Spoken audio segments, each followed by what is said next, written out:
Whether self-employed, gig working, or operating an actual small business, you've probably been doing it in your own name for quite some time. You finally deciding that you need to incorporate. Maybe you tried to incorporate in the past, ran into some snags, or didn't have enough resources. I want to give you a really quick rundown of the number one thing that you really need before you incorporate to help make that process as seamless and effective as possible and set you up for long-term success. That number one ingredient is going to be a financial team. Now, before you click out or get concerned thinking that this is not for you, many people tend to think that you need to be some kind of millionaire or beyond, or they tend to think financial professionals are not trustworthy, so they avoid them altogether. And both need to be dispelled. But I need to give you context as to why having them is so important in your stable. And the reason for that is going to be you need to save time. The number one resource you have when it comes to your finances and developing a business is going to be time management. And in order to effectively manage your time, you have to delegate tasks. You cannot try to be a specialist at everything you do. Whatever it is you're doing in your business, your side work, or your solopreneur endeavors,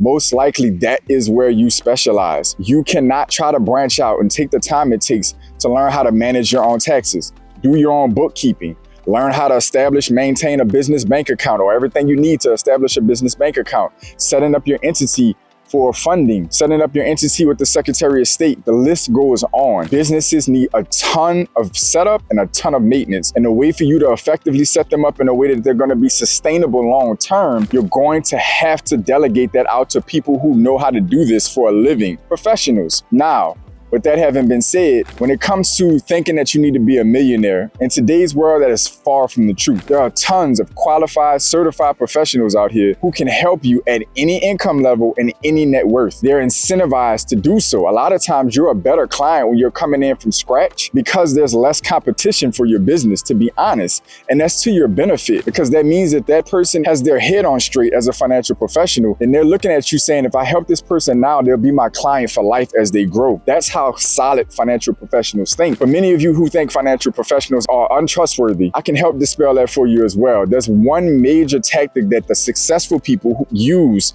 to vet financial professionals, and that's called suitability. Most successful people financially in our system have a financial team. The top 1%, 3%, 5%, hell, even 10% have bankers, they have lenders, they have attorneys, they have accountants, bookkeepers.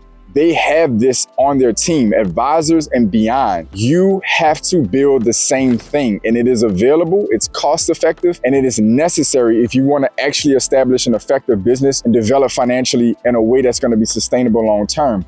What is suitability? Suitability is basically a term that comes in the investment world that basically gathers data. It's questions asked to figure out who you are, where you are in life, and exactly what your plan and strategy is going to be to get you to your financial goals. So that basically means I'm going to find out exactly who you are and then get that information and make sure that whatever tools I have, financial tools and products that I have, they're suitable for your objectives and your goals. That is what it breaks down to. So how do you use that to vet financial professionals?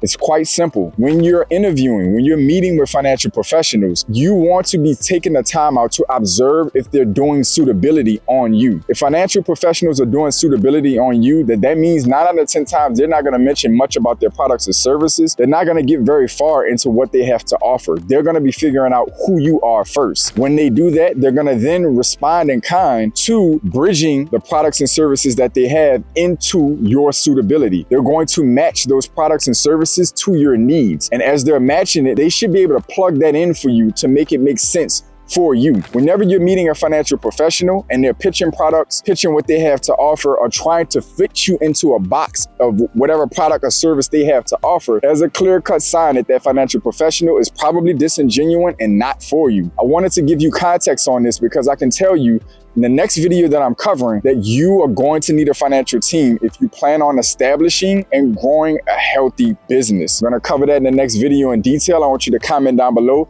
Let me know where you are in your journey and establishing your first entity. Let me know if you tried to establish and incorporate yourself in the past and haven't had success. I want you to comment down below. Other than that, if you want to learn more about myself and the channel, I want you to start in the description section and work your way to the about section on the channel. All my pioneers out there, welcome back. To my new viewers, welcome in. I want y'all to stay focused, stay in motion. I'll see y'all soon.